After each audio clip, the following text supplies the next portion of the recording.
Happy New Year. Happy New Year. How you doing, Peter? Did you have a good one?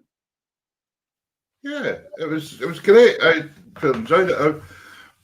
I think it's the second time in 36 or 37 years that I hadn't been out playing somewhere. So, a bit unusual. Yeah, that was definitely the quietest. I actually really enjoyed it, to be honest. So did I. I really enjoyed it as well. And Music from Scotland asked if I'd come on and do a wee spot. So I done 11 o'clock to the back of 12 and brought the bells on. Aye. So I even got the pipes outside next to a bonfire. Good stuff. Yeah, it's been some good photos. What, did you not see it? Did you miss me? There were so many people to watch, Peter. I had to spread it around. Great sake. That's the good thing. That's the good thing about modern technology like this. You can watch the New Year and catch up. It's great. Yeah, I know. It's great. There's been so many good things on. Hello, ladies and gentlemen out there. It's so good to have so many people with us tonight already at the beginning of the show. This is amazing. Can we wish you a very happy New Year and hope it's a healthy New Year for you all. 2020 is gone. A lot of people are glad to see the back of it. It's had a lot of sad points to it, but it's actually had some pretty positive points for us as well, because we've got the show going and we've kept it going. And no matter what happens, we're going to still keep it going. So that's great. So it's just a nice wee platform. We've found out that there was a lot of people isolating anyway. So before a pandemic, a lot of people sitting at home. So we'll keep this going. This is great fun. So we're live tonight on Facebook, YouTube, Twitter, and Twitch. And if you could share it about, if there's anybody out there that you think's maybe sitting themselves or anything like that, or not themselves, or wherever they are in the world, do that. There's Doug Will. Yep. So, evening, Doug. Hope you're all fine. And belated birthday to Karen. Yeah, it was Karen's birthday yesterday. And most wives would like to go and be wined and dined, but she wanted to go for a swim in the North Sea. So that's where we were. Madness, absolute madness. So you've had a good time. You've had a good New Year. Yeah, great stuff. Brilliant. Just nice and quiet. Loads of family. Not loads of family, because you're not allowed loads of family, but loads of family catch up. Loads of time just to. Probably more than a long time ago. I've worked a lot of years offshore, so I've missed a lot of Christmases and New Year. But get back then. One of my neighbours asked today if it does snow up here. We've still not had any snow here in Shetland, but if it does snow with the current restrictions, or is there a restriction on how many snowmen you're allowed in your garden? That was the question I was asked today. So I'm not very sure. But it's not very great up here just now. It's been a bit rough tumble again in Shetland, and it's a bit rough tumble all over Britain. So wherever you are, folks, take care and stay safe. That's the main thing. So also I meant to say, Facebook, we're live on Tunes in the House channel and Tartan Tunes channel. Happy New Year to all the Tunes in the House listeners as well. We always collaborate with them. So it's great to have everybody on. So, who's first tonight then? Me? Well, I guess take it away, Peter. I'll be the first tune of the first New Year. What are you going to play tonight? What's in the menu? I'm going to have a couple of polkas. Ooh, nice. I'm going to play a wee polka called Caroline's Polka by George Meikle, who was the Lothian dance band. And I've played it for years and years and years, and I didn't know there was a wee variation, and the second partner was playing it wrong. So Alan Ross, who was the second accordion player with the band, sent me the original music for it, which was very nice of him. So I'm going to try and play it properly. And then I'm going to play the Bluebell Polka, because there's loads of folk asked for it. Yeah. And it's a big standard, isn't it? It's just that time of year when you want a wee cue. So, here we go. Take it away. Sing along if you've had enough drink.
There we go, folks. A wee couple of polkas.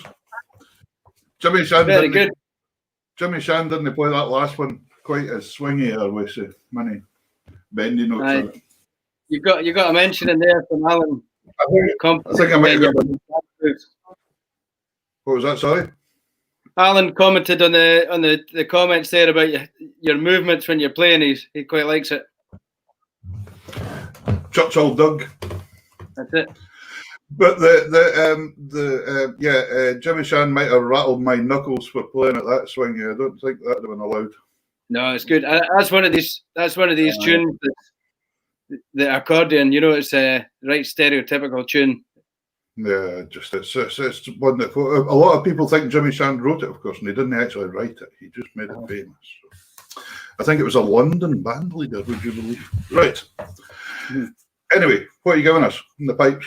A couple of 6/8s. A couple of 6/8s I'm going to play. Farewell to the Creeks. I love that tune. And then the first tune that I'm going to play is one that I wrote for my mum's Christmas this year, called Bruno. Our dog passed away last year, which was a very sad thing. So I wrote a wee tune for a dog called Bruno, a wee 6/8. Magic. And once you've played this, we've got great guests coming on tonight, folks. Very, very interesting people and super musicians. So take it away. What one's first, Bruno? Bruno first, and then Farewell to the Creeks. Sounds good to me. Thank you very much. Thank you.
Well done, Ross. Good.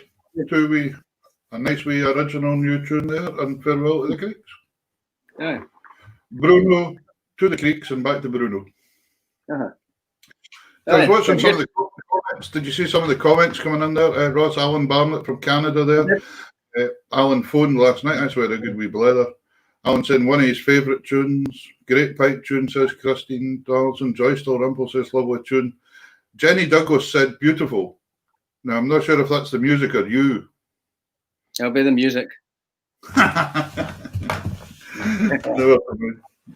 Listen, we've got two great guests tonight, and I want to get them on because they're going to be great fun and very interesting to have on.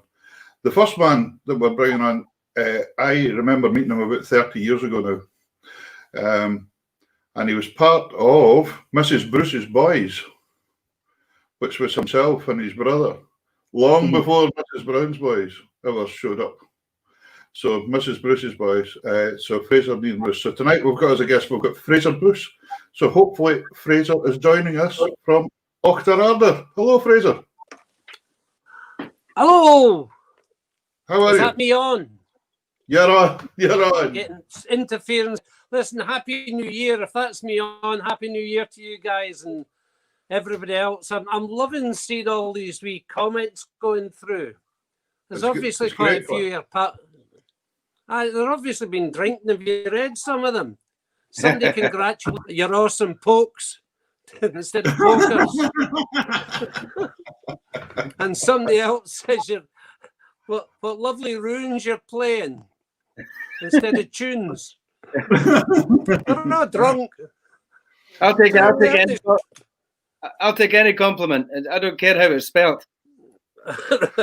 I know. I'll take it always the correct way. Great to be on here. I can't believe how many names are coming up here. It's wonderful. Yeah, it's great fun. It's a kind of if you keep your audience drunk, Fraser, It's a bit easier. Great. Yeah. And when in my day when I was young, and if we ever got drunk, we also thought we were great. Drunk as often as I can.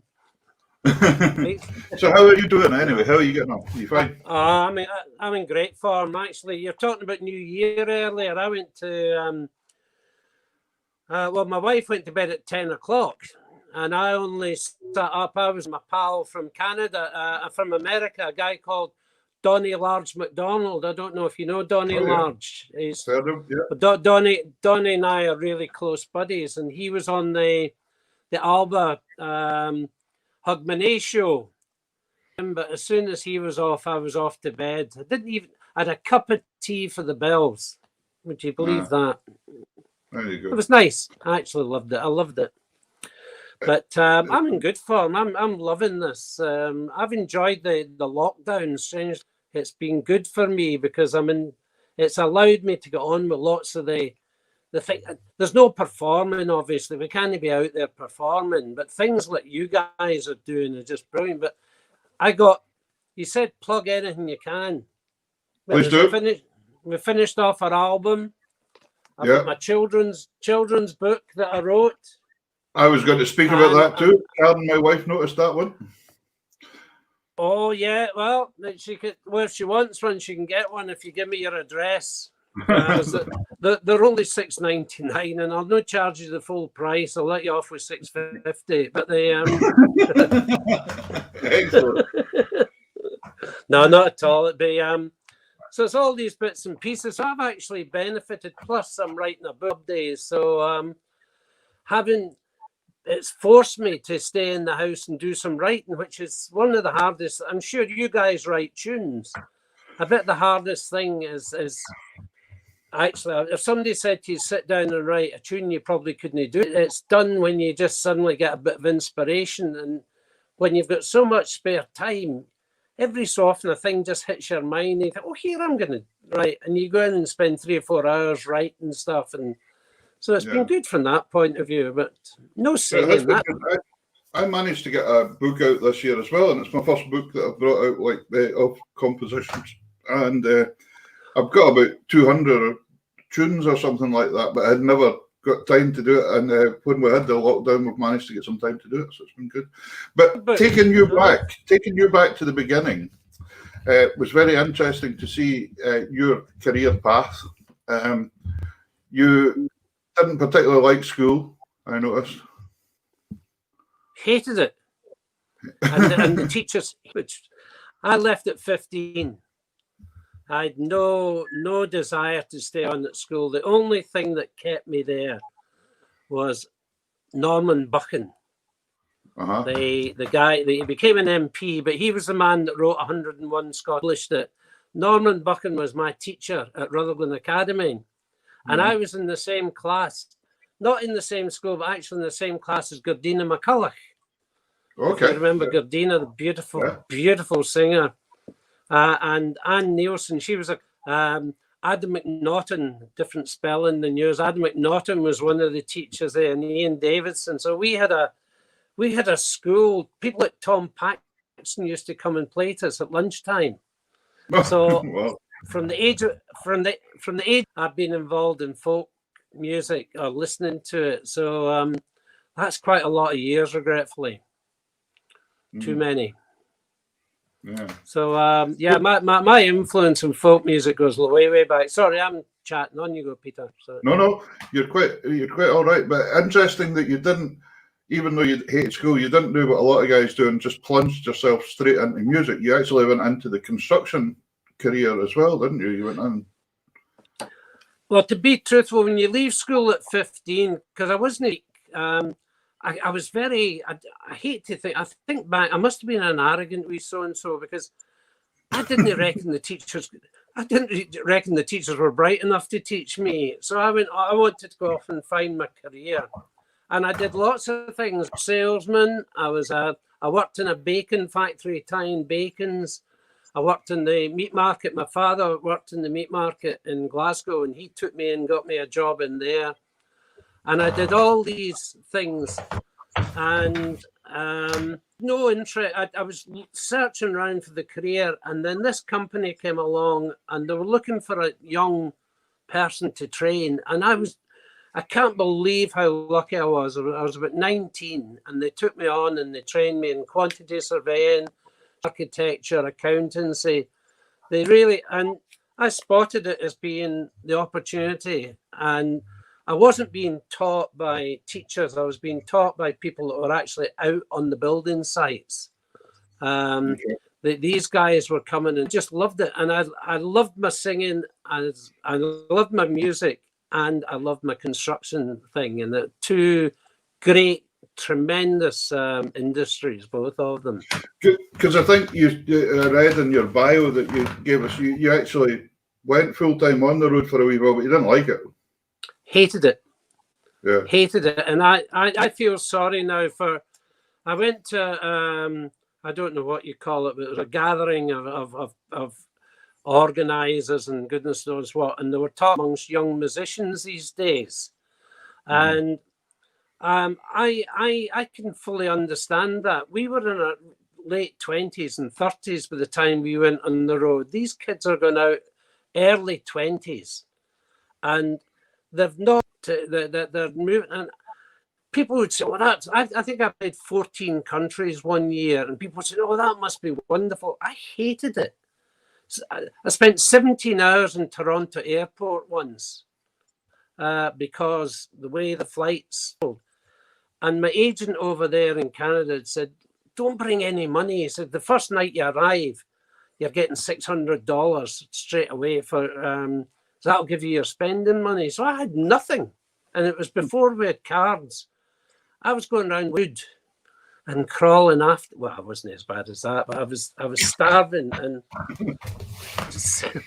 17 hours in one airport. And it was things like that I just didn't enjoy because I hate to say it, but no matter where you are in the world, stage, once you're up there performing, a stage is a stage. I don't care what anybody says, whether it's Dublin, Cork, London, Glasgow, Edmonton, or Toronto. It's a stage. And so you're doing it at night. And if you get a chance to go out and enjoy yourself and to see the country, that's great. But invariably, you're on a bus or on a plane the following morning at 6 or 7 o'clock in the morning, heading off to your next gig. So I had 2 years. I loved it, and I'm glad I did it, because if I hadn't have done it, I'd be saying now, as an old man, I'd be saying, I wish I'd done that. Yeah. But I didn't do it. I did it and didn't like it, and that was great. Semi-pro was always good for me. I liked that. Have you Ross, two gone quiet? Yeah, I was wondering. I thought Ross was going to jump in there. So. No, I wasn't going to jump in. I was just listening there. But you're right enough about when you're on tour. And I was lucky enough to do an American tour, a 3-month tour with the Black Watch Pipe Band. And it's exactly like you said. You're on a bus from 7 in the morning till 9 o'clock at night. Then you all the kit off, do a show, hotel, back to the road. It's hard going. It puts you off any. It's you get into kind of nearly like working in a factory. You know, it's one thing after another. It becomes like that. It's like working in a car factory, isn't it? It's the same.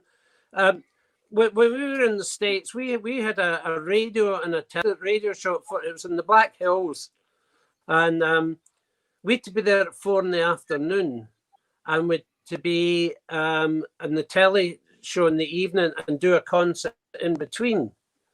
And we set off from Baltimore for 5 hours, and it was about 3 o'clock in the afternoon. And I thought, where are we off to here? So I phoned the gig and said, how far away are you? We're wherever we were. And so that's about another 5 hours. So we fell out then, because we weren't going to make the late show. And I thought, but it was 11 hours from one gig to the other. Just incidentally, my wife met you, Ross, when you were in the Black Watch Band. My wife's a journalist. All right. Maureen Young. She remembers you. And I said, why? She said, I'm not telling you. So there you go. I'm not telling you. I was speaking to her recently, actually, because she does a lot of the photography for the air ambulance. She works for the air ambulance. That's right. She's PR for the Scotland's charity air ambulance. That's a great thing to plug. Anybody that lives in the country, if you feel it. Yeah. We actually had John Billow on the show last month. John, and fair play to John. He was one of the instigators of the whole thing. And they worked for years. It's been going about 5 or 6 years. I don't know, 5 years maybe now. But John Billow was one of the instigators. Yes, blimey. Right, but it's a brilliant chat, and Maureen loves it. She does. She's meant to do two days a week for them, but I'm telling you, she does 4 days a week, because it's a brilliant charity, and the lives they've saved, folk or people in the islands. It's a wonderful charity. That's my good bit for today. Yeah, when we had John on, the night we had John on, we actually ran a Just Giving type page linked to their page, and we managed to raise some money that night as well, so it was great. So every penny, it's just you can't believe. I'm not allowed to say, but I know roughly. I don't know at all, to be truthful, but I know roughly when I hear figures getting bandied about of what they need to make that work. Because they've got one in Aberdeen as well as one in Perth. Yeah. So they need pilots on those 7 days a week. And just think of that. It's a great charity. So that's, if you were talking to Maureen, then that's nice, Ross. Ross actually wrote a tune called The Angels of the Glens. I'm right, am I? Yeah. And that was for the helicopters, The Angels of the Glens. That's what he was calling it. So we've got a nice video of Ross on the YouTube channel standing playing his tune in front of one of the helicopters. So that's good. I didn't know that, Ross. That's brilliant. Listen to that. What's it, Angels of Glen? Oh, brilliant. So that's on Tartan Tunes YouTube channel, folks. You can go on there. There's loads of stuff on there, all the previous shows and things. Fraser, one bit that did make me laugh when you said about hating being on the road, and in your bio you mentioned about how people, and they were usually out the goodness of their heart, weren't they? Some promoter somewhere or that, pulling down a bed set for you or something, or a fold down couch or something. And that's one thing I've got to emphasise, that when I say this, there'll be people that might feel offended because there's somebody from Salt Lake City. I've never been there. Your cute sister Abby. There you go. There you go. This isn't in this show. But you used to go somewhere and you'd be going to this place. This would be their big gig of the month. And this was their big concert, this lad coming from Scotland. So they'd come up to you at the end and hand you your money and say, "Lonely, we've got a crowd back at the house tonight." I know, gig number 2. Gig number 2, exactly. Your guitar was usually brought out first. I had this great line. I'd say, what are you doing? They'd say, "Oh, I'm a carpenter." I said, "Well, listen, I'll give you a couple of tunes if you make me." And, "Oh, no, I'm having time off." But they were only being nice, and they'd have food on and they'd have all their pals round. But then they'd all be bevying and drinking to 2 or 3 in the morning, and you had to be away. And you couldn't go to bed because the bed was in the living room in lots of these places. So they'd get this, when the last drunk left, they'd get the thing and they'd put a sleeping bag and top roll into that, and then at 7 in the morning, they're fast asleep, and their kids would arrive because they wanted to see who Daddy and Mummy had last night at the club. So the next thing you've got kids leaping up and down on top of you. They're, "Oh no!" I'm exaggerating it, but you can imagine it. You were the last to bed, and you were the first up, and then I found it very, very hard, and I feel sorry for some of these kids that are these bands now. I think that must be a very, very hard life. Good when you're 20, 21, 22, but there's more to life ahead of that. It made me think of your story about the beds, that there was a hotel we used to play in up the west coast of Scotland, and they had this old damp caravan out the back for the artists. Sort of a house. No, it wasn't that one. No. I better no name them. But the typical kind of, I don't think any heaters ever work on the west coast of Scotland. You know, when you turn on, they get that, the dust, that dusty burning dust smell always comes off them. And but anyway, we're at this caravan, and we piled in this night. And unfortunately, in my bed, I found a pair of underpants that had obviously belonged to the folk group the week before. That wasn't good. They're mine. Could you, if I give you my address, will you send them on to me? I'll tell you what, Fraser. To explain to the people tonight, you normally now, if you're singing or that, you work with a group and you work with other musicians and that, and you don't play the guitar just as much yourself.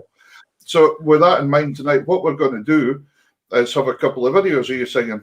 Now, this is great because you've got a couple of pals. Well, you've got, is it your brother that's with you in this one as well? Ian's the guy that sort of works with me most of the time. Even when I go out to a solo act now, I actually got my guitar. Look, I got which way and I've been working on it today, but my fingers are sore because it's about 4 years since I played it. I thought I'm going to do a live one, but no, I'm okay. Ian normally comes with me. And then the other two, when we did the Old Hat New Heats with Gregor Lowry and Pete Clark playing with us, and they were brilliant gigs. I just loved them.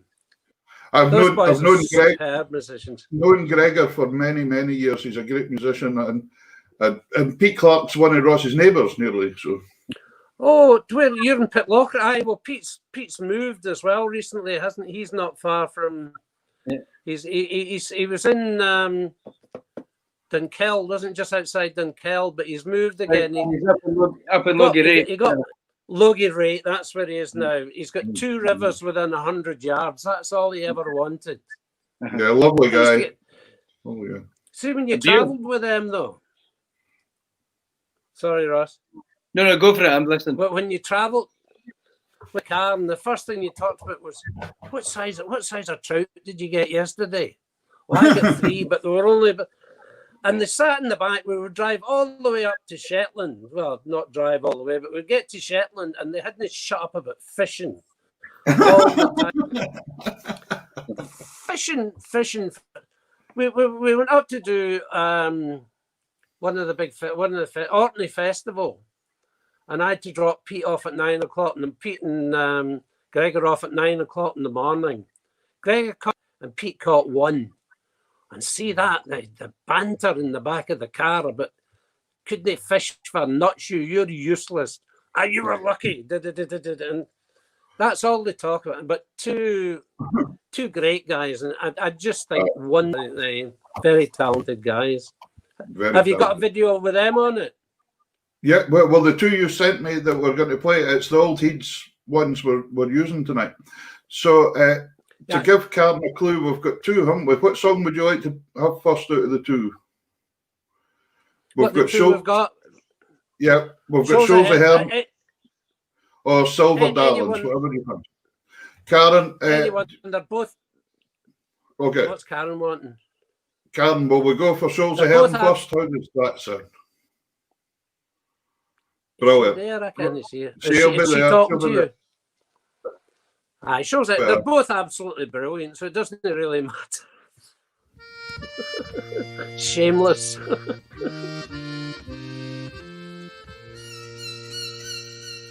We have nets and gear, we're failing.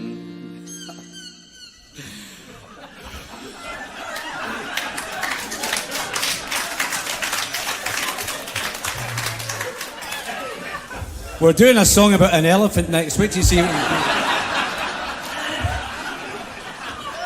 you don't want to see what he does for that. This is serious, lads. This is serious stuff. Let's start this one again. Sorry, Pete. I shall try not to giggle.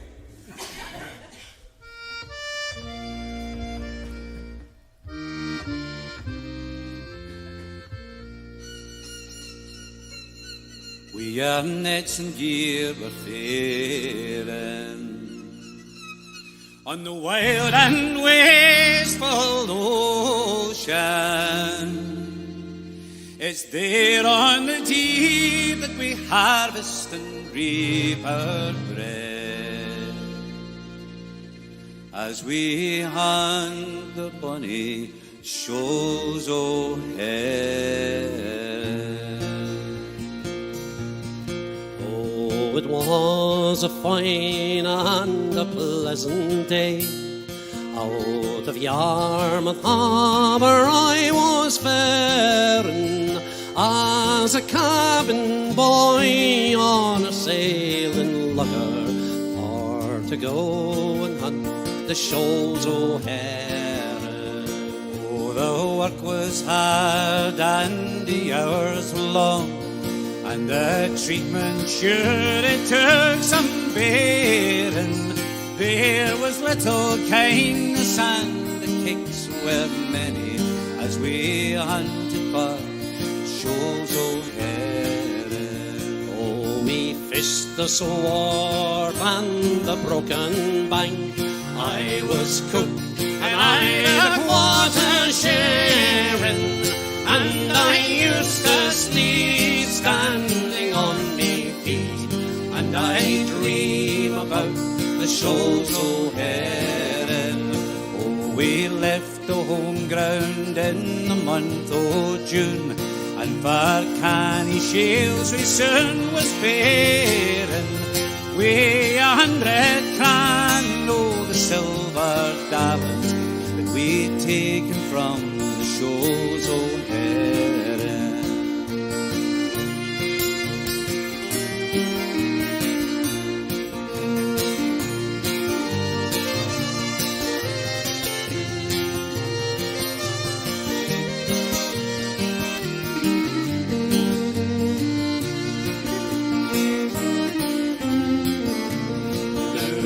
Up and deck, you're a fisherman.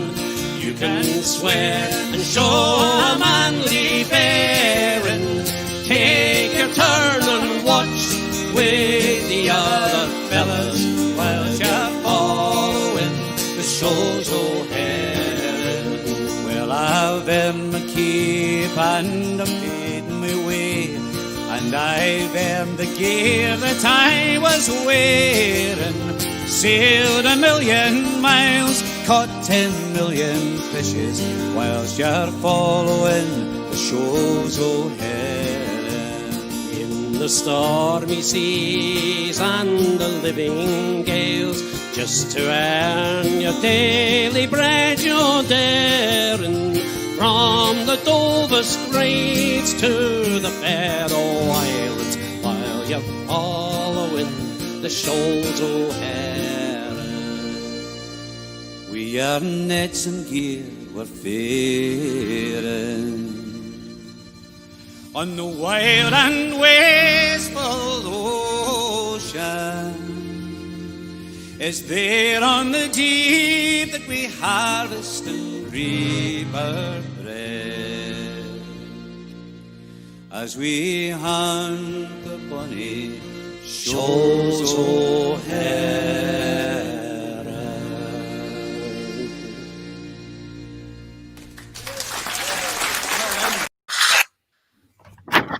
Fantastic. Super. Brilliant.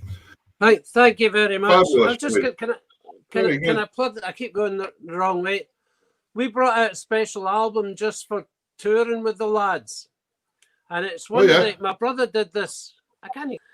If you look at that, it's got 129 different folk singers on it. The Beatles stole the idea from us. Well, they didn't, but it's got 129 folk singers from the time. And I was just looking at it. You got people at the McCartan, Nichol, Hamish Imlach, the Whistle Binkies, Barbara Dixon, Billy Connolly, Jerry Rafferty, Tam Harvey, Matt McGinn, Johnny Silvo, Titch Freer, the Lagan, all. And there's a special prize of £200 for the first person that identifies all 129 of them. All right. And the best so far, Gordon Hotchkiss has got 92 so far. So he wants the £200, but if we want to donate it to charity, it's £200. That's not just because you brought a random busload in and stuck them in. it's any old photograph we could find. I've just said, good luck to Ian Bruce for his heart operation on Thursday. Oh, that's not my brother. Did you see that one coming up there? Which Ian Bruce is that? Whoever put that post up? Yeah, clarify that, please. Brilliant saying. Good luck to Ian Bruce. Dick Hamilton. Dick, could you tell me that? Is that my brother, Ian? I don't know anything about that. That's Dick Hamilton's a drum major. He used to do the games up for the Queen at Braemar and Tayside Police and all that. I suppose there's other Ian Bruces, aren't there? There must be. Hopefully we'll get that clarified. I've never known my brother to have a heart, so I don't know where that would come from. Could we on the front of that cover there, just to go back to what you mentioned, there was 129 folk. Yeah, it was 129 different folk singers from the 70s. There's one that there's one or two old on it, just because we thought he'd put him on, and Lady Nairn's on it just to fool people. But there's 129. As you've been speaking there, I've been casting my eye behind you, and I can see that your name is shared on a bit there with Hamish Imlach and the Humble Bum. I didn't get that. Sorry, Ross. I was getting some interference. Slight delay. I'm just saying you're mentioning all these names, but I'm looking at one of the bills behind you in your room, and you're sharing a poster there with Hamish Imlach and the Humble Bums. It looks like from here. Yeah, these are old posters. There's one. That's a festival in 1974 with the McCalmans, Hamish Imlach, Josh McRae, Silly Wizard. Look, Silly Wizard away down there, and all these. That poster. Can you see this poster? That was the first big major folk festival. It was in Holland, and there's my wee brother just below us. There's Ian, but that's I Isla Sinclair, Rankin File, Clutha, Lagan, me, Danny Kyle, Bitterwithy, Dick Gaughan. That was 1971. Were you Amazing. born then? No. Were you Yeah. born? I was two. Yeah. I was two. So, So was I. I went very. Me too. Fraser, tell us. That really makes me. I want to move us on here and to let people know what you've been doing. We kind of talked a wee bit about it before. One of the things you've done, you've written a children's book. Yeah, I've written a children's book. Wee Shooby. Wee Shooby, and that's available on my website. That's very popular with. There we children. go. There is the website now. The previous CD that you mentioned there, can folk buy that for the website too? Yeah, that's on there as well. That's Magic. On there. And then you've got the new album. Yeah. Magic. Now that's where I want to go a wee bit, and I'm quite happy to let you speak about this and just like tell us about it a wee bit. One of the particular points we were going to try and cover was a wee bit about the Ibrox disaster, because you have a song on there, and of course it was the 50th anniversary yesterday of that sad occasion. Yesterday of that. And I've got 10 for now that I brought out to coincide with that. That's purely by chance. But back in 1971, there was a beautiful singer from East Kilbride, a man called Alan Morris, and him and I were really, really close buddies. Alan won the traditional singing competition at Irvine, and it's a fabulous singer. Anyway, him and I got given tickets to go to the game. His father-in-law, as I say, that he came from a mixed marriage, which in Glasgow means his father-in-law was a Celtic supporter and his father was a Rangers marriage in Glasgow. So he got these two tickets for the Rangers end, the Celtic support and father-in-law did, and he gave them away. So Alan and I got the tickets. We'll go to the Rangers Celtic match, New Year's, goods to the Scotia Bar for a couple of pints beforehand. So we got a sing-song going and we're great start, singing away. And then the manager came over. We asked the manager, actually, would he get us a taxi to get us to the ground? And he said, lads, if I keep you going on free drink, would you just stay and keep the session going? We were 22, 23 years of age. I said, oh, you're right. Free drink. In those days, that was like winning the lottery. So we stayed on, and of course got to 5 o'clock. Then we had to get a taxi home. We were in no state to drive or do anything like that. So we got a taxi home, and we said to the driver, what's the score at the match? He said, I don't know. And he turned on his wireless, and the first thing we heard was there are 2 folks dead, and it was Archie McPherson. We said, by the time we got home to Rutherglen, it was 20 odd people, and then of course the numbers just grew and grew and grew. And the thing about it was that we had tickets for the end, for where Stairway 13 was. That's where we would have been coming out. And Alan and I wouldn't have stayed because we weren't that interested in the game. We would have left early, and we'd have been caught up probably, quite possibly, crowd, because it was before the end of the game. It sort of happened, and it was always in my mind. And I wrote the song about 6 years ago, and the album we're talking about, this one, can't work it out. It was meant to be out last year. When it started to develop, we realised it was going to be a special album. It was starting to just be that bit different.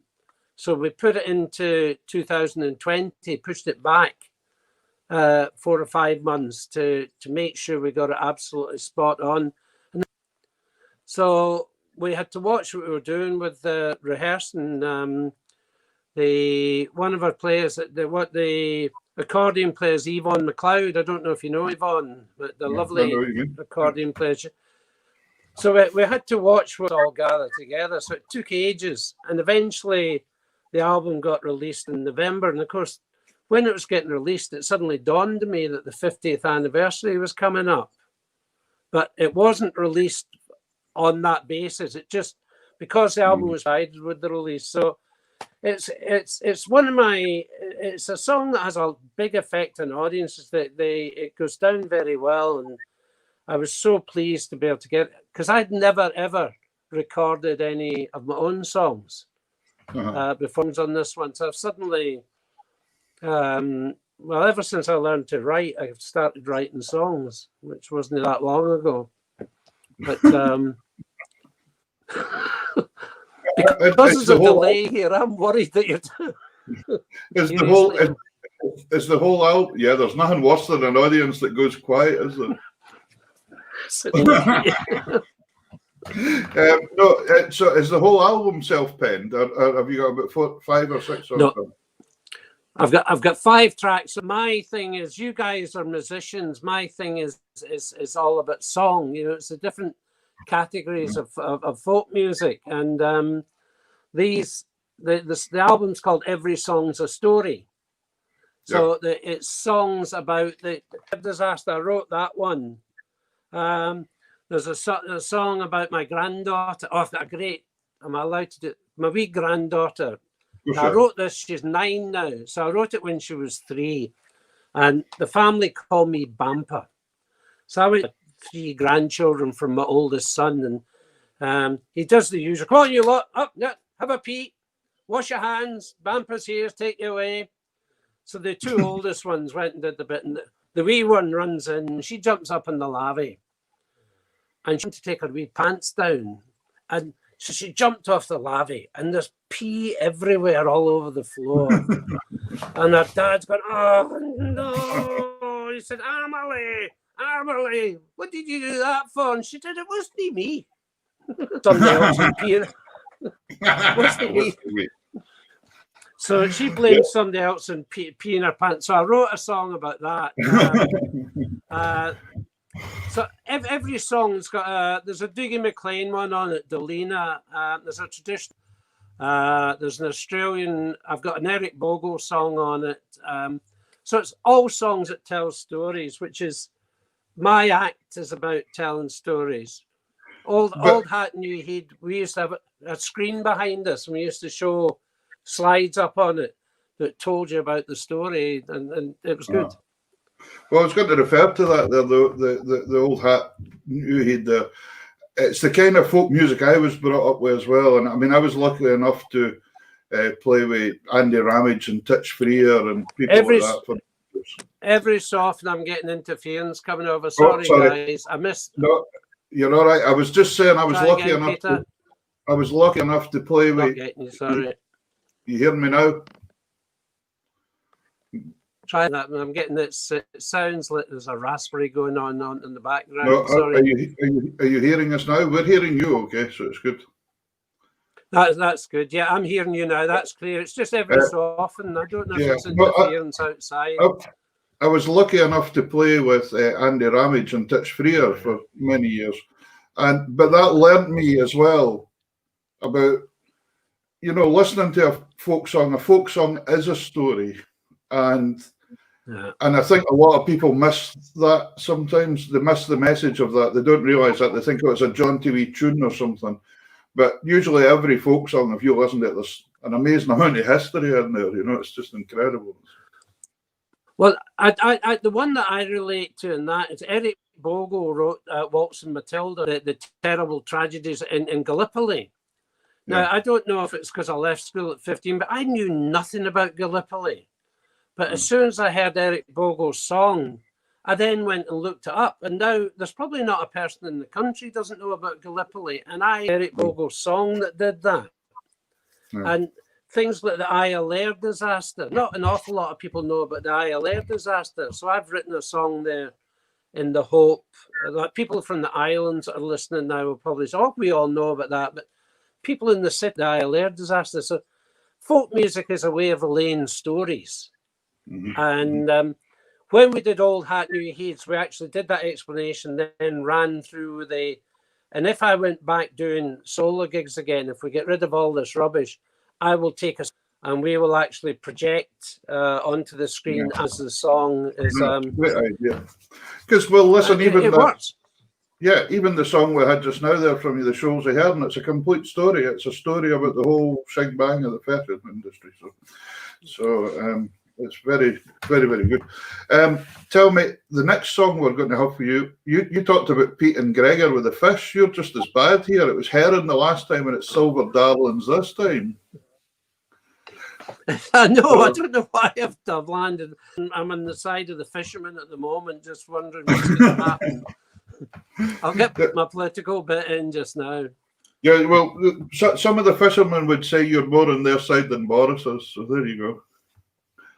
I don't think that's too hard.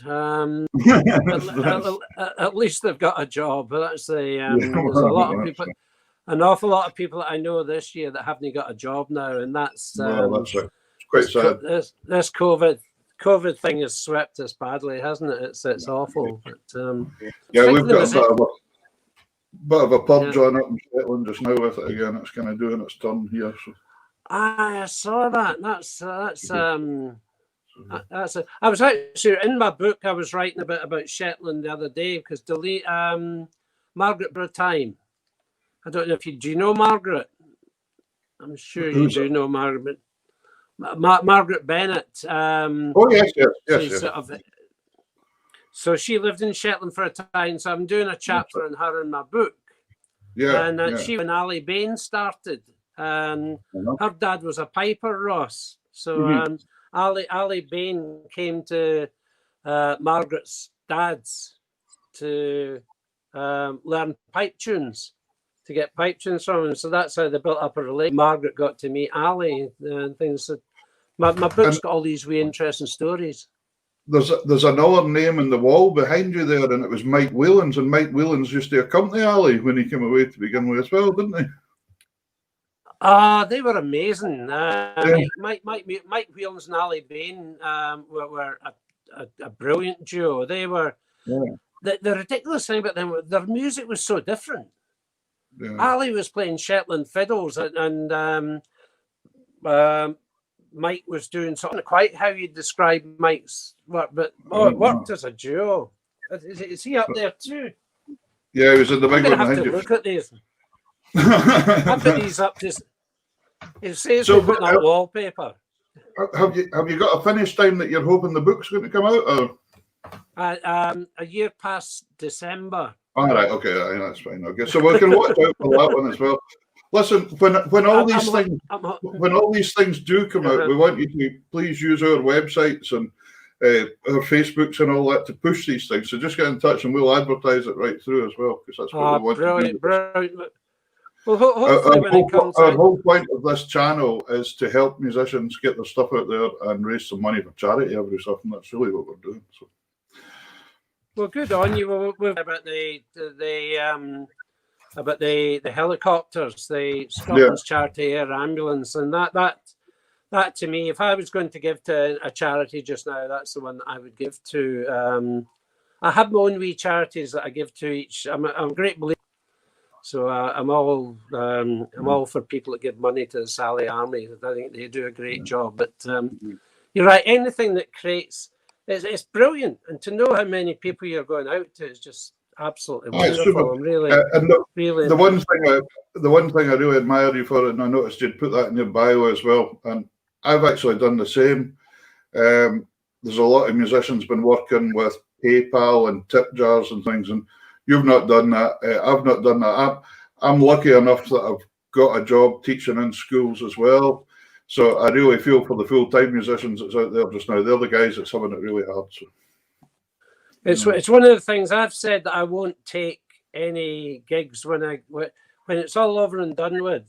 The only gigs I'll do are self-promoted. We're not going to take away gigs from younger musicians that need and I'm not being big on that, because I've got a pension, I've got a state pension, and I've got a pension, so I don't need the money. I'm doing this for enjoyment, and I won't be taking any gigs in folk clubs. I'll do.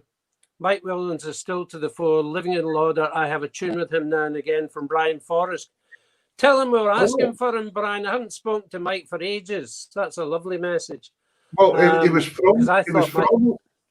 from Lauder, but I thought he was still in Denmark. I think he came, but I don't think he 10, James. I'm loving these things. I introduced that song to Ireland. Listen, would you two go away? I'm just going to talk to all these people. We'll get you on for a whole show some night, and you can just sit there and blather away. I love it. And just a quick one for Ross. My dad was a piper, Ross. He was a pipe major for the Cameronians during the war, and he had a piper in his band. You're not from Leith. Your family aren't from Leith originally, are they? No. I just wondered if there was a connection there. No, not that I know of. Not from Leith. No. Right. I think we'll have that other song. I think we'll have that other song. Let's do Silver Darlings. Because we could speak all night. Have you not done it yet? We could speak all night. Sorry if I've taken up. Listen, I've loved it. Thanks very much. We'll get you back on to say, we'll get you on to say cheerio before you go after the song. Have it to stay.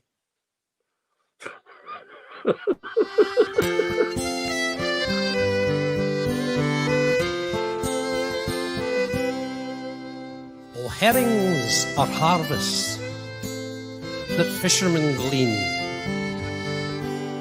where flashes the silver through deep oceans green. And when herring harvests reach old Aberdeen, they're known as the Silver Darlings.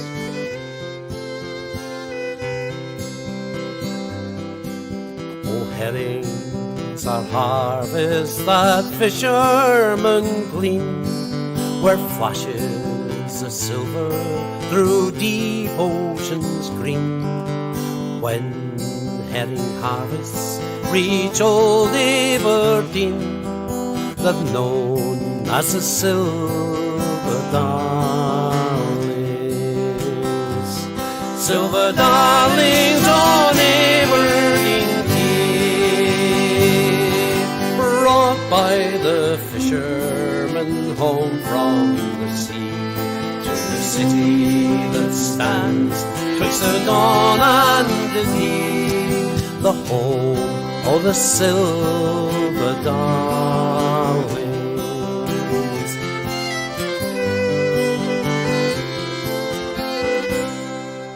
The boats leave the harbour, their wakes spreading wide.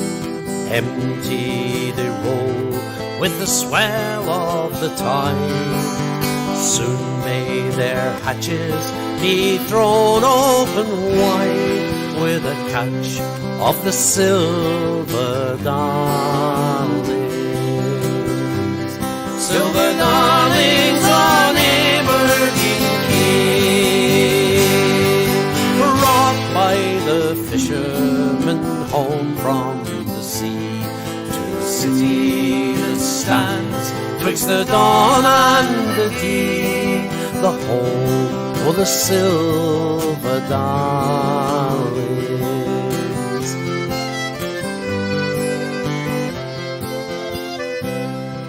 There's ice on the rigging and death down below, with the gale screaming wild and the glass hanging low.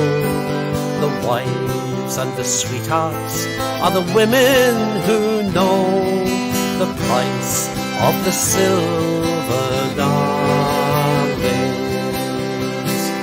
Silver Darlings on Aberdeen Quay, brought by the fishermen home from the sea to the city that stands twixt the dawn and the day, the home for the Silver Darlings.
Lovely stuff. Fantastic. Really, really good, Fraser. Really smashing. Can you hear us? Have we lost you? You talking to me? Aye. I can. I'm getting nothing, guys. Sorry. You know, listen, Fraser, that was absolutely It's fantastic. like you're in a fish tank now. It's all these sea songs. I shouldn't have done sea songs. The whole thing's turned into a fish tank. Listen, I can hear you now. We can hear you now. Can you hear us on it? Fraser, thank you so much for coming on tonight. Thanks for pull your headphones out and see what happens.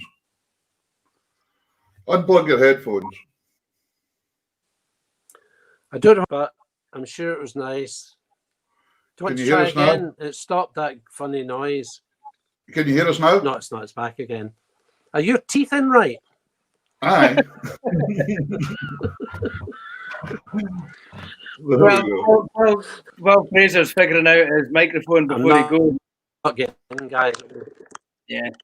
Well, while he's figuring out his microphone, hopefully he can hear us before he goes. But he very kindly sent me a copy of his latest album, and it's in the car, and it's a great driving CD. I absolutely love it. Every song's a story.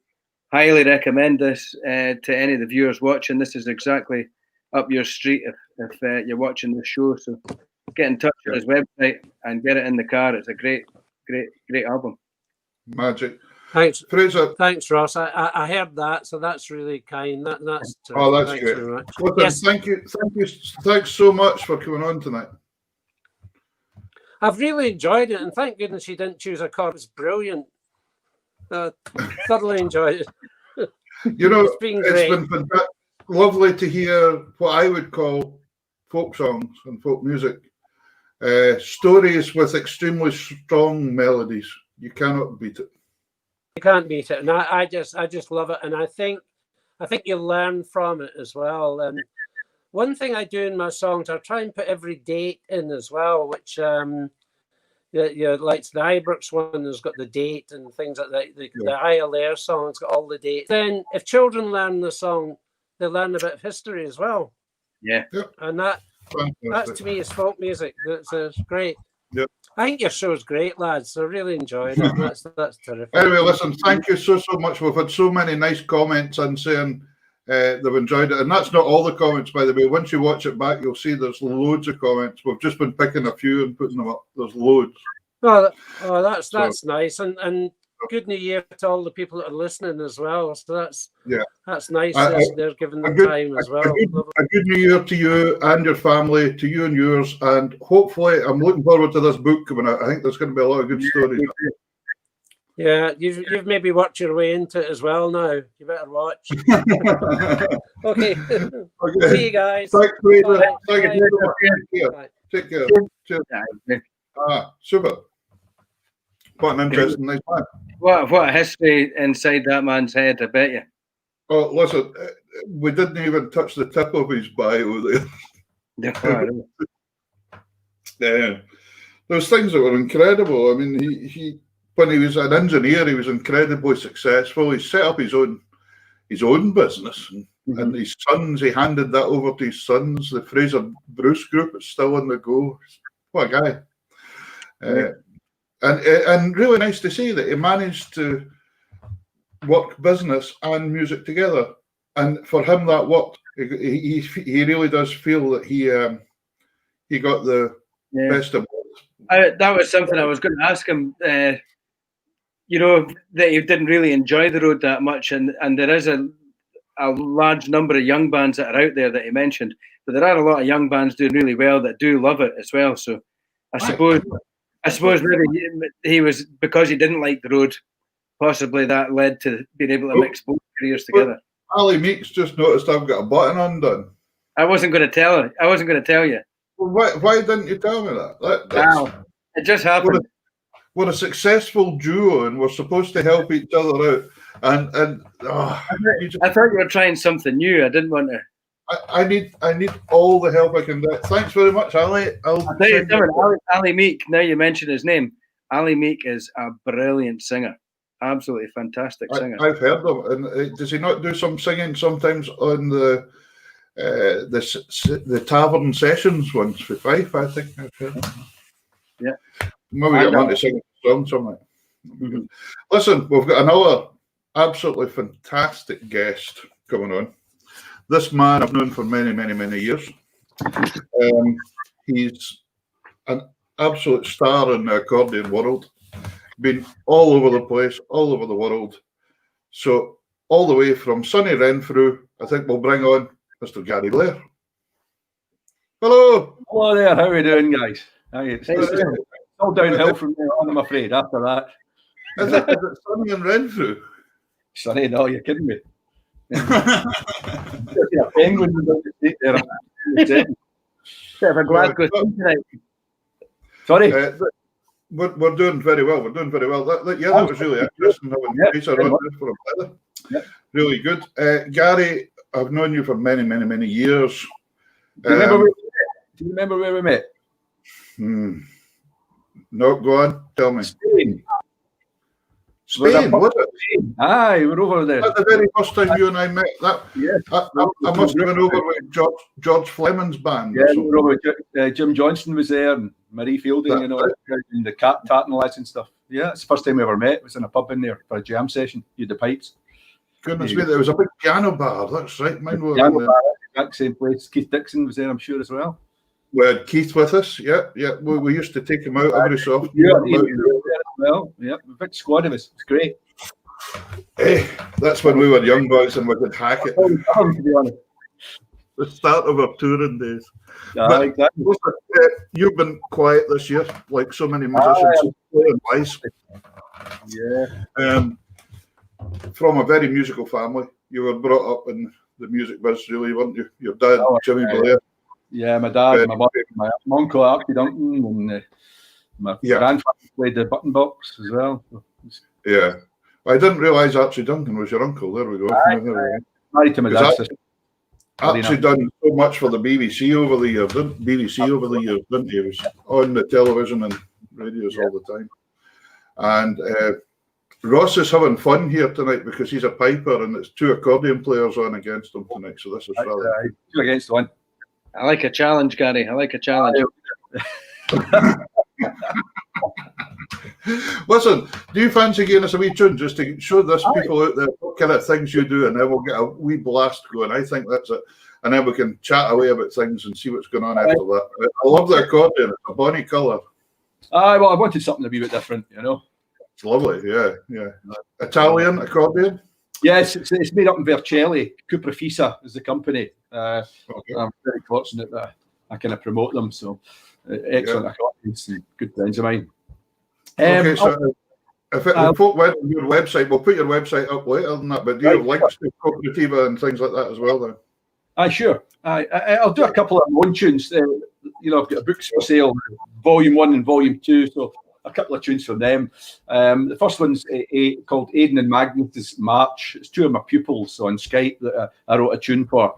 And the second one I'll make it up as I go along. No, I'll do Arthur Blasco's reel. Arthur's from Spain, or Catalonia to be more precise, and he runs a big festival over there. So I wrote him a wee tune in the kind of Catalan style. In fact, we played it on your. It's in the Tartan Tunes book as well. One of them. Oh, the Tunes in the House. Tunes in the House. Yeah, that's it. So here we go. A wee march and a reel. Take that away.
I couldn't get unmuted there. Would you believe? Are you there, Roger? Yeah, I'm here. I'm unmuted. Great tunes, Gary. Great tunes. I can highly recommend Gary's books. You haven't got a copy of them sitting there, have you? I should have had a copy here. Brilliant. There we go. There's the 2 books. Musical Memories Volume 1 and Volume 2 by Gary Blair. I highly recommend them. They've got loads of good tunes in them. I've ended up... this year's been great for getting a hold of new books and getting a hold of stuff, actually, and having that wee bit of time and chance to learn things. And here's Karen came running through. And when did you... I've got one too. They're brilliant. But it's been a great... Somebody else. It's been a great year, though, isn't it, for learning some new tunes and things like that. Actually, it's let us sit down and say, "Wait a minute," because as we all know, as musicians, we fall into these kind of ruts. So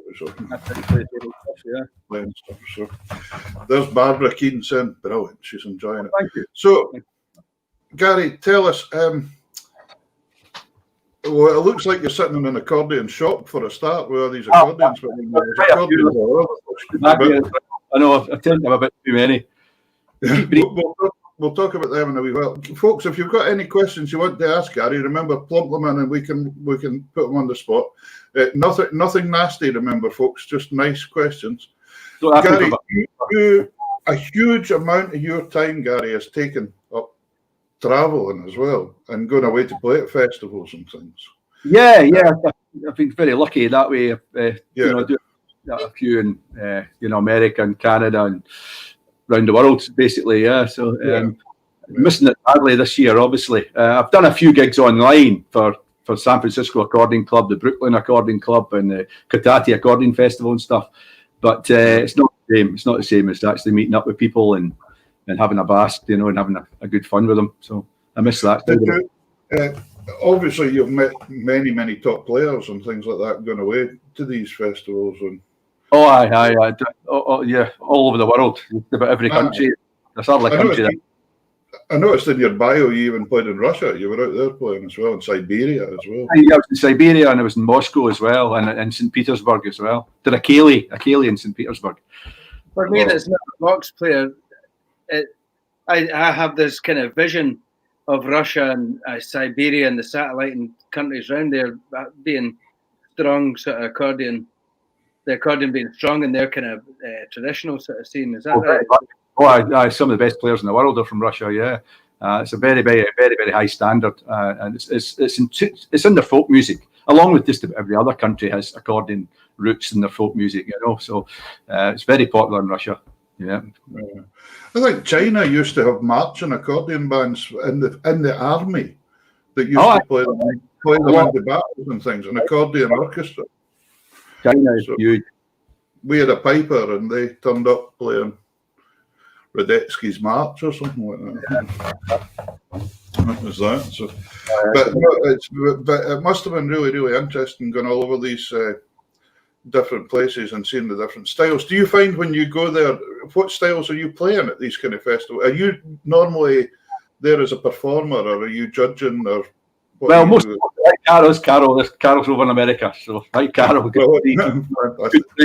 Originally from Squim, but it's moved down to Arizona now. Yeah, most of them are festivals. So some of them I'm judging at, but most of them are for playing concerts and stuff. So and it's horses for courses. I do a lot of Scottish stuff, obviously, to boost that side of things, but also do kind of. Continental stuff as well. When it's a recording festival, you want to try and mix it up a bit and play all kind of style, Yeah. But I love it. It's great. Everywhere I go, they're great people. There's not a country I haven't been that I haven't really loved it. There's a classic question come in for you there. Have you ever had instrument troubles during your travels? Absolutely. Many times.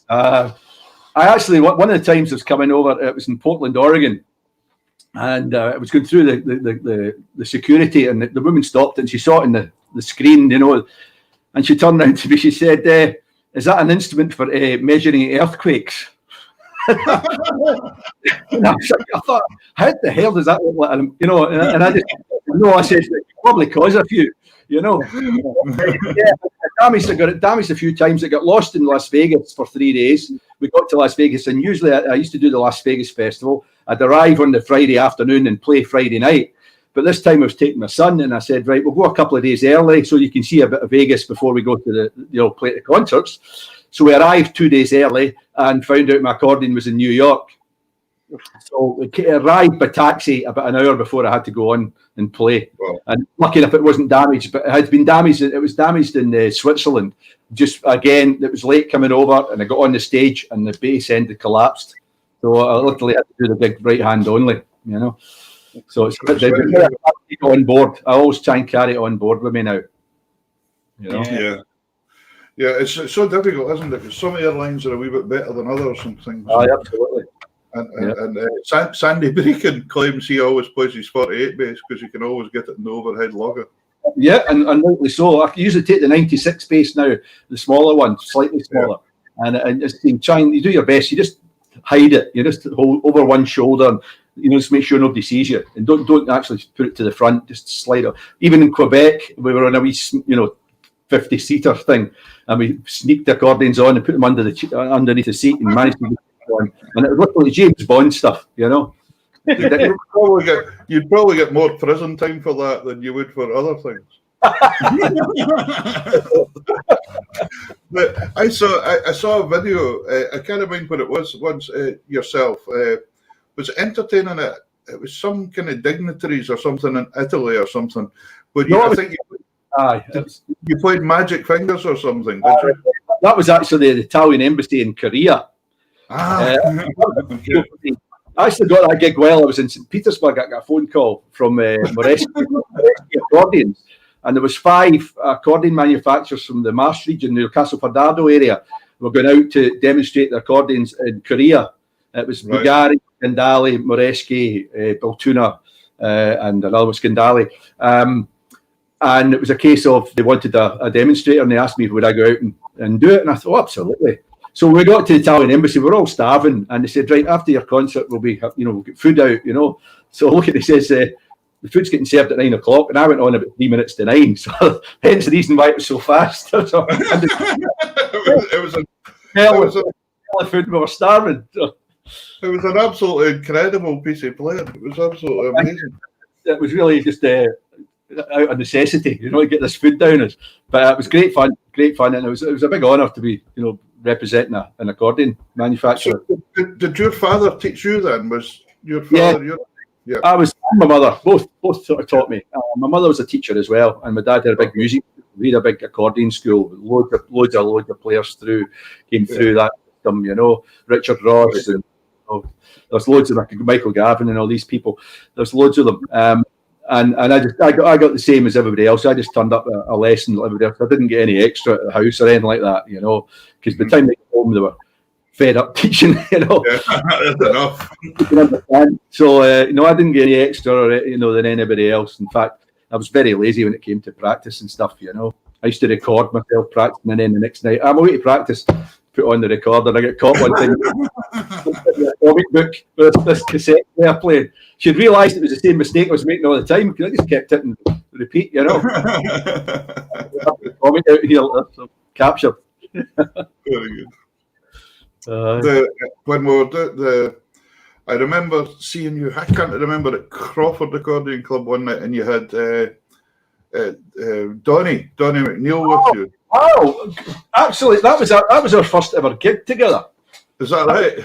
Donny from the Bastard Boys. Aye, Donny was a drummer for about 20 odd years, and our first ever gig was that gig. Is that right? Aye, his brother Mick obviously was Simple Minds. Mick was taught by my dad as well, and he was in our accordion orchestra. And then he went off to do the Simple Minds thing, and that kind of took off, and he never really came back for a while. But he's now playing the box. But I met Donny through Mick, and I said, "Well, I've got a gig. Do you fancy coming on?" And that was our first ever gig. So he was some character as well. He still is. No day. It was the Heathergill Motel, I remember. There you go. That's amazing. That was That's a long time ago. 'Cause that's where I'm from, that area, just about 5 miles up the road. But I've been here 25 years now in Shetland, so I've been quite a while up here now. But it's good though. But then your dad had the accordion orchestra. That's right. Yeah. Accordion orchestra. Still going. Ross, you could liken this to a pipe band nearly, but accordions. Yeah, pretty much. Have they had going? Surely. Oh, these accordions. How many pieces? How many accordions would that be? It depends. I mean, well, we're getting smaller due to all sorts of things. Kids going away to college and stuff like that, and older people leaving and things. But we're usually around about the 20 mark thereabouts. But at one time it was up to 40, 45. That's amazing. Aye. It's a lot of youngsters to keep under control. It was, aye, but the more the older ones now, Yeah. We all grow up. Especially when they get to about that 15, 16 age group. That's the difficult one to keep them, yeah. As I say, the stuff. You used to take them away, didn't you, to Blackpools and all sorts of places to compete? Oh, I used to do the competition stuff. We did all that. Yeah, we were over in Ireland a couple of years ago. We were over in Ireland. It was really good. It was all excellent. Well, but you're getting requests now, Gary. Look at that. Yeah. Some are physically impossible. Joe, do you fancy giving us a region? By the way, what was that? Was requested there? Alpine slopes. My goodness. Hey, that's Joe. That's Joe Nicholson and Orkney. His son Colin Nicholson, box player as well. But Joe's a faithful tuner in. Well, it's been a while since I played that one. It's one of Dermot O'Brien's. Right, I'll try that. It's CDs, by the way. And we'll do a wee special, especially for Tartan and the tunes. If anybody wants to order one of the CDs, I'll send them another one free. And it's only if they put on a Tartan tune somewhere on the page, when they can put a wee message and just put Tartan tunes. I'll give them an extra CD for nothing. There you go. Special. How is that for a deal, folks? Then you go www.garyblair.co.uk. How many CDs have you got, Gary? Five different CDs. Wow. There's baseball caps, there's mugs, there's the books, obviously, as well. There's loads of stuff on there. There's some real straight, funny kind of T-shirts and things like that, especially accordion. Oh, brilliant. Oh, fantastic. There you go, folks. It's a look-in. But I'll give it a go. It's been a while, but we'll try it. Magic. Thanks, Gary. Take it away.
been a while.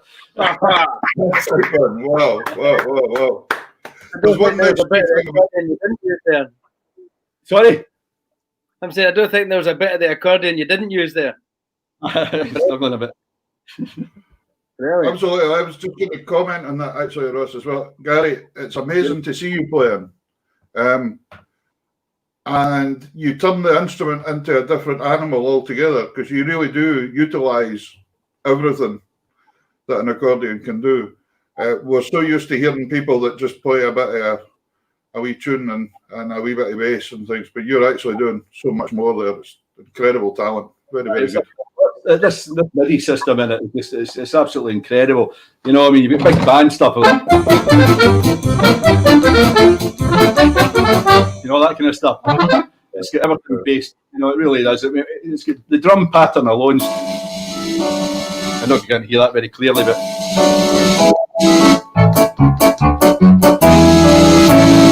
so I keep being cute, playing along with MIDI drums, but it's not. It's you play the drum. Yeah, you're still playing. I think that's something which is actually very good point to point out to people here.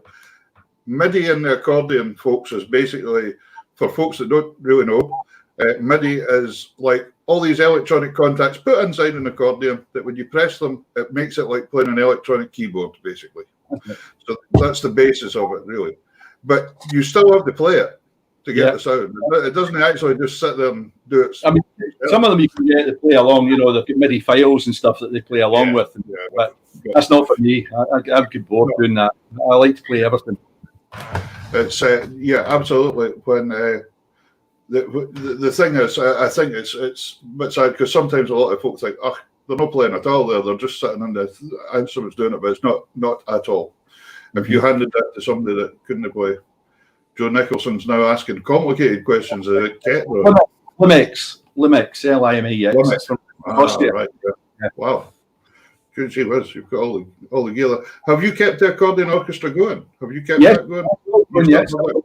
Struggling at the moment with the COVID. We've not been rehearsing since about April. Our last gig, in fact, one of the last gigs I ever did was with the orchestra.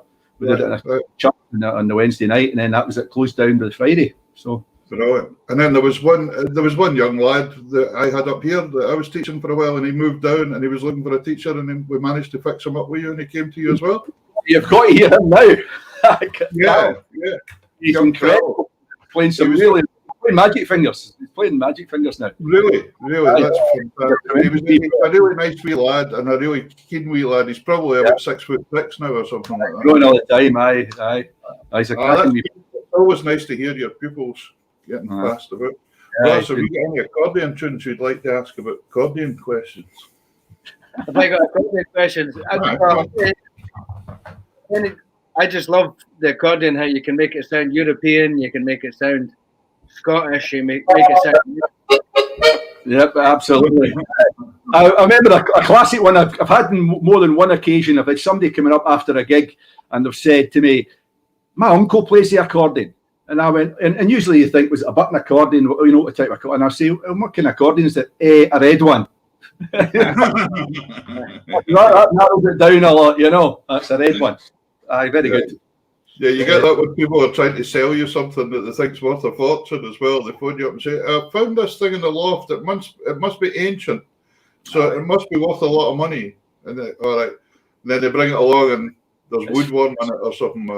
On apart. It's been in the attic soaking wet. And, I actually got one. I opened a case one day and a moose jumped out.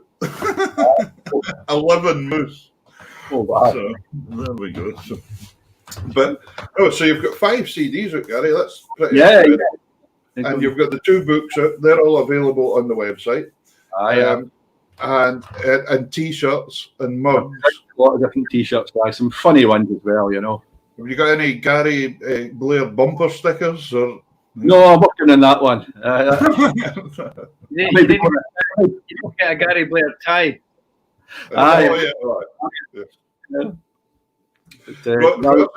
Ross is always the very smart one that's always got a tie on. Of the two of us, Ross was Black Watch Piper, so he's always very got the tie on. Right. You usually teaching through the day just before I Well, there's a name for you. Do you know that name? Grandy. Grandy. Well, yeah, I know. Oh, Ciao. there you go. Ciao. So you, When you go, Peter. no, go on, ask. No, you were talking about a lot of the countries that you've mentioned already around the world that you've been to. A lot of that, how much of that is you mentioned? Where did you mention? You mentioned going to the Italian embassy in Korea. Yeah. Korea. How much that must have been a word of mouth or the right time, you're in the right area, sort of thing. How much of that do you think's lost? This year, how much damage do you think that last year's done to that? Absolutely. I keep harking back to my whole career. Really, you could go back to one gig I did for everything I've done, and it's split off. If I did one of these trees, I could take it right back to a gig that I did. Well, I did that. We used to organise the South Scotland Accordion Championships. My father and my mother and myself and all that were involved. So eventually, my dad used to do a ceilidh at night for everybody. They would all stay and we'd have a great time. And then I took over the ceilidh and I started doing it. And at the time, David Keane, who was the president of the National Accordion Organisation, who organised the British Championships, he was there and he said, "This is brilliant. We should do this down at the British Championships." So we did, and ended up doing it for about 27 years, right? With a break only about twice. Ian McPhail did it one time with Keith Dixon on board, and the second time was he was in second box, and then another time they got an oompa band or something, but it fell flat, so they started the ceilidhs up again. And there was a guy there, Malcolm G, who ran a festival in Great Yarmouth, and he says, "Oh, I want you to come to Great Yarmouth. We've got 1,500 folk come to this accordion weekend.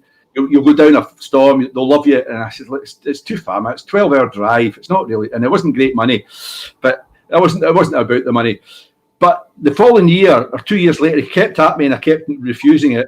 And then one year I had a CD. It was my first cassette tape, Full Steam Ahead, which is still available on CD.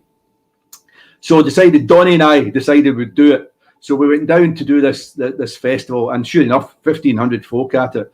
Absolutely brilliant. Sold out all the cassettes. And there was a couple from America there that have now become like my American mum and dad, Jeff and Joyce Levere. And they said, "We'd like to take you to America to teach at this accordion camp."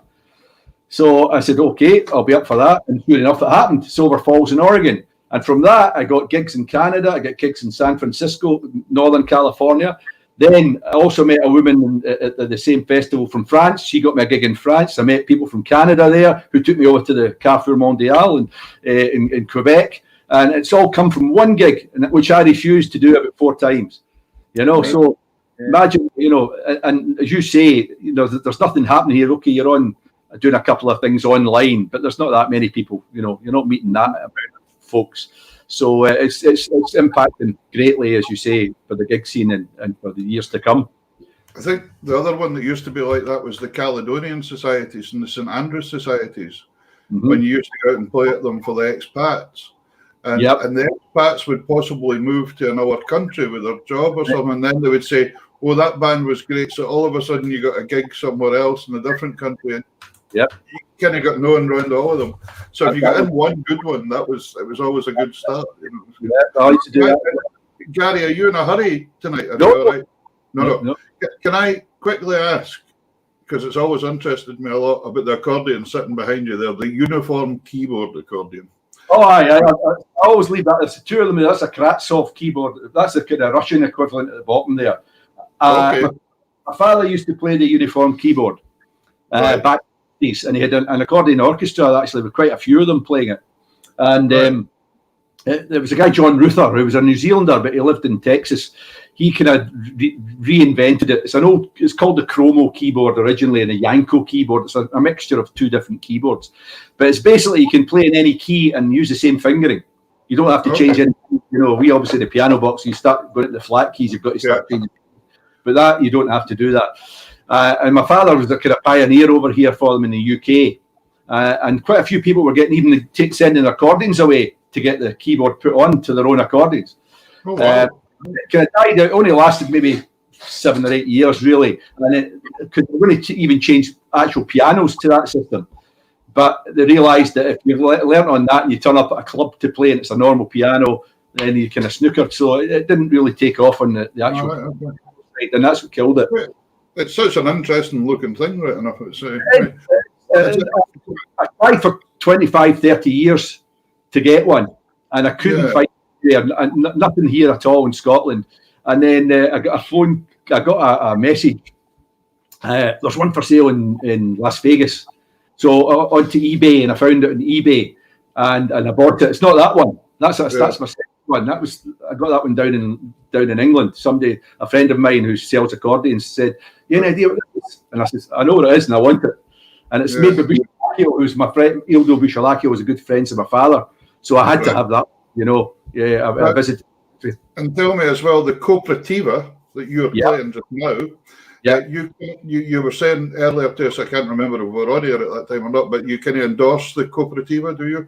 Yeah, I was fortunate. I was playing at the London Accordion Festival in 2000, I think it was, and it was the biggest festival I think there's ever been. Accordion wise, not numbers, unfortunately, not numbers in the audience, but with the amount of people, everybody who was anybody was playing there.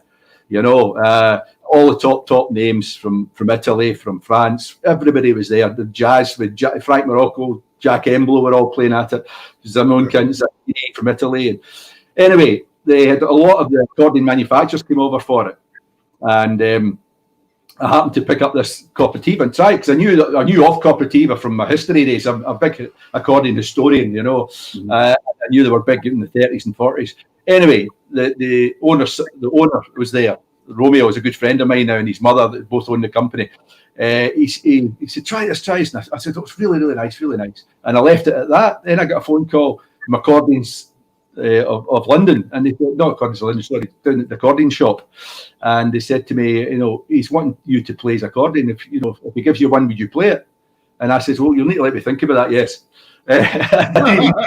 Okay. Yes. So basically, they gave me the accordion to promote them, and I've now got two, a white and gold one as well. And my son plays one now. But I bought one for my son, the same model as mine. His is got Tartan bellows inside. It looks lovely. Oh, yeah. Ross, if a bagpipe maker came along and said, "Would you play this £5,000 set of bagpipes for me?" Would you disagree with that fact? I'd ask him to put a MIDI on it. A MIDI. I only wanted it was got a MIDI. Oh, brilliant. So then eventually I found this other one, and I've now got two. But I bought this Russian system as well. It's a big story to that, and it entails the mafia and stuff, but not to worry. We eventually got to Russia, and the keyboard was built. The actual accordion was built by Victoria in Castelfidardo. They sent it over. The Professor Kratsov put the keyboard on it.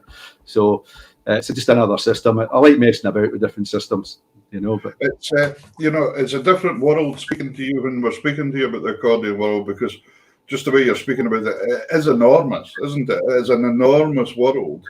I don't think people know how big it is. And when you're talking about Russia, and now we're talking about Korea, all these places, it's amazing. And China, you said you've been in China playing as well, weren't you? You were in China. I was in Ningbo in China, yeah. And it's enormous there, isn't it? Accordion playing. It's getting bigger and bigger. Still going there yet. They're getting better and better as well, Players, championships and all the rest of it, They're really, really. Have you been over to Italy to see where the Cooperativa was made then and things? Many times, yeah. Just go over every year. There's a crowd of us go. Robin Hyland, my friend Robin goes, and Seamus O'Sullivan, and Alan and Roy Henry and all this. A big crowd of us usually go over and have a few days in Castelfidardo. But Robin and I visited the Cooperativa factory. I took mine up to just get a wee tuning and get the keyboard sorted on it. So I've been up the factory 2 or 3 times now. It's Castelfidardo. It's interesting for all our guests all over the world. It's in Italy, folks, but it's kind of in the middle of nowhere, isn't it? It's up in the mountain. It's near Ancona. Ancona is probably the nearest big sort of town, and it's just a fantastic place. It's the heart of accordion. It's accordion world. I wonder why it ended up there. It's all to do with Paolo Soprani, really. Right. Partly anyway. There's a few manufacturers were on before Paolo Soprani, but he was the sort of main big one. And once they saw taken off there. They were selling a lot of them. Everybody kind of jumped on, and there was hundreds and hundreds of factories, you know, at one time. There was hundreds of them. There's still a lot yet, but you know, back in the days, back in the 40s and 30s, it was just incredible. You know, you wouldn't believe the buildings that have been out that place. It's incredible. You know, it's a bit fun to go there and watch it. It really is. See them get made. You know, I'm saying Ross has got a bit more colour in his face just now again, which is good. A couple of weeks ago, he had to get a hernia operation. Oh my God. That's why he was playing the little pipes still. He's not. Have you tried the big pipes yet? No, but I feel pretty good actually. I think I'll be back on them. I don't want to rush it, but I think by the end of the month I'll be. Yeah, we don't want you to burst. That's it. No. That's it. Apart from not having gigs, I've not really been able to play the pipes or practice them really since April. Just being in pain, so that's easy. COVID. You know, it's COVID for a lot of, you know, it's sometimes health issues for other folk, but it's great. I can't wait to get practicing again. I'm really. Yeah, but try it out in the garden first before you come on air. We don't want you to go and burst on air or something like that. That wouldn't be good. That would put some people off. Gary, you haven't got another tune for us before we get you back to say cheerios? Aye, sure. What do you fancy?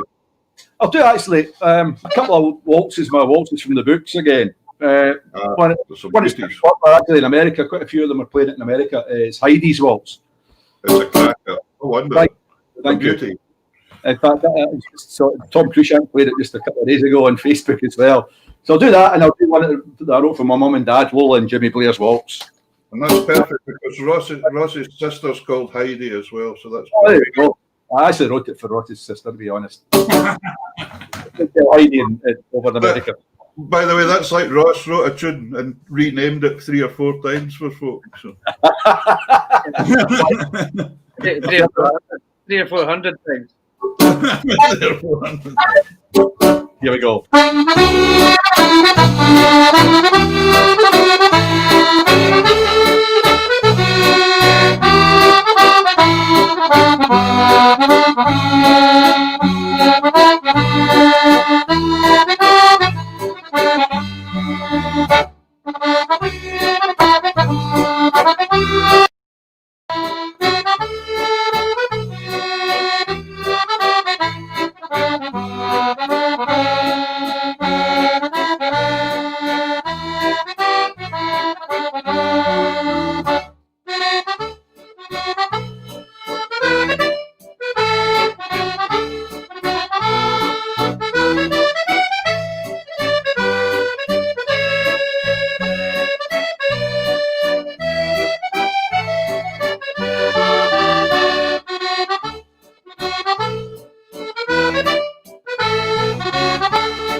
Lovely tunes, Gary. Really nice. Yeah. Good stuff. Really good. Do you know, it's interesting listening to you playing your own compositions there as well, that you can hear influences you've had of world music and accordion music, you know. Yeah. Whereas, you know, somebody that's just been in Scotland their whole life probably writes something. What sounds is round about them, but you've been travelling a lot and you can hear the kind of continental influences in your stuff. And and various Norse stuff coming out and all that kind of stuff. Yeah, I love it. I love it all. Was composing something that came quite early on, or were you playing for a while before you started to put stuff together? I haven't really composed much. Only in the last kind of 15 years. I never really bothered to compose at all. As I say, I was awful lazy when it came to the recording. I kind of just kept it going, and I did the competition. Somebody was asking if I played at the Scottish Championships. I did the Scottish Championships a couple of times. Obviously, did the British a lot with the classical stuff and Scottish as well. But I was never one for sitting down and doing hours and hours of practice. I couldn't do it. It wasn't for me. But it's one of these things. It was after, I think, probably one of the first tunes I really wrote was Heidi's Waltz. Really, it's one of the original ones. And then from there, I just decided, and then I just suddenly went into this. I was writing one a day at one point, and I kind of peeled up again. Even I thought, well, in March with the close, I'll start writing again. But I've not really sat down and done it again. So I'll need to start getting back into it again and write some new stuff. Gus Finlayson, excellent. Oh, great! This show's amazing. Who turns up? It's amazing. Music royalty. I had another pupil from the island of Yell, Lana Thompson. She was at the time, and Lana, yeah. Well, Lana's great influence when I was teaching her. It was you. She saw you at the accordion and fiddle club one night, and that blew her socks off. And the next 3 lessons, all I got played was stuff that Gary Blair had played at the accordion club that night. That was it. All my stuff was thrown aside. But great on the girl. She went to the island in Yale. She went away. Royal Conservatoire, got a degree in music. I helped her out for gigs actually when she was down here, when she was at the university or the conservatoire. I gave her a couple of gigs to try and give her some doors. And she's now a qualified school teacher. She's teaching primary school now, so it's great the journey we all take.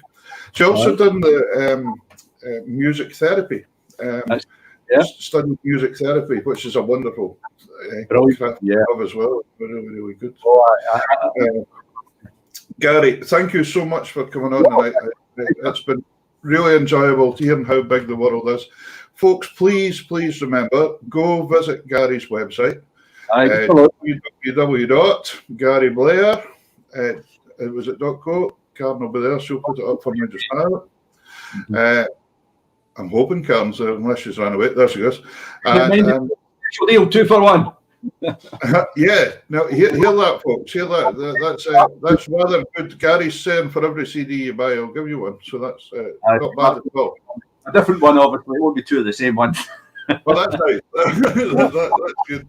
So, folks, get on there and spend some money. And if you've enjoyed it tonight, and I can see by the comments come on that everybody has really enjoyed it.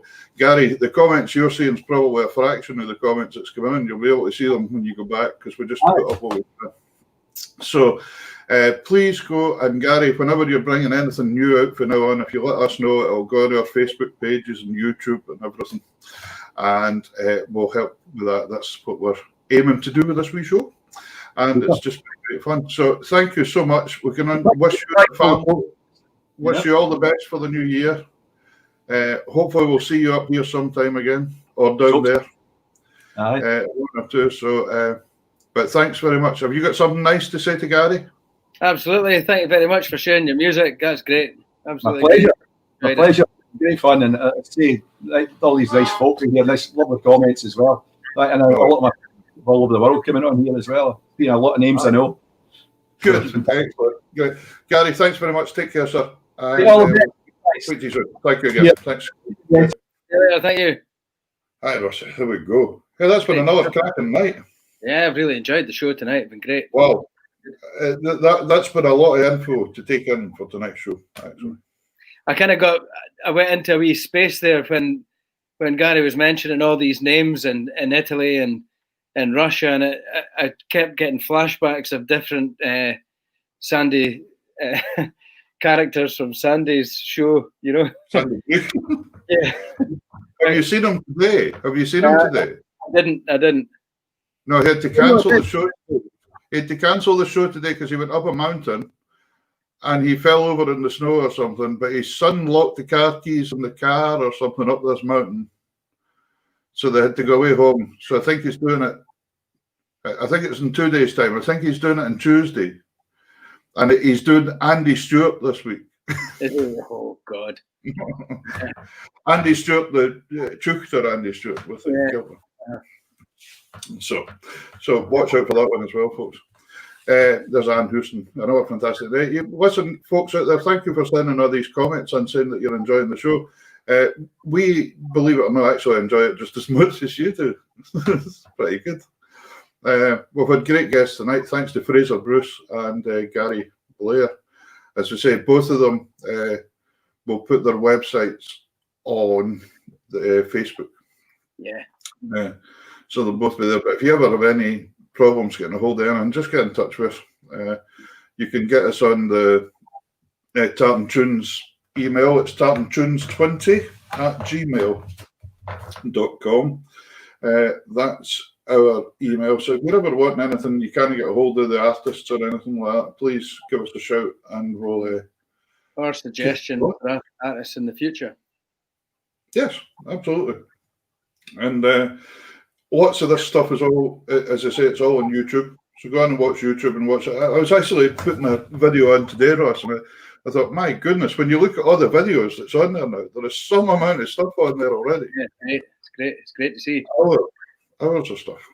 Well, that's something I've promised myself, a New Year's resolution, if you want to call it that, now that I'm hopefully back to being piping fit again, with some of the new technology, some of that new microphones that we've got. Get some more videos, get some piping videos onto there as well. Brilliant. Good. Mm-hmm. I want to see the one that you at the top of something like Ben Nevis or something. You would. No, I can wait for the summer. I'll bring out a new book and you can go up there and promote it. That'll be splendid. Right, listen. All the best to family back there with you, and all the best to everybody out there. Stay safe, folks. It's still a bit of dodgy time. The thin ice we're on just now, so let's not break it. So, cool, folks. Thanks again to Karen. Are you there, Karen? Karen, would you come on very quickly and just say Happy New Year to everybody? That would be awfully nice. Probably going to murder me now. There she is. Hello. You want to say Happy New Year to all the nice people out there? Happy New Year to everybody, and thank you for all the really lovely messages you've been signing with us. It's really, really nice, and thank you for all my birthday messages too. I just was absolutely stunned at the amount of folk, and a lot of folk were folk for Tartan Tunes. So, thank you very much. Super duper. And I think that's about us for tonight. So it's good night from me. And a good night from...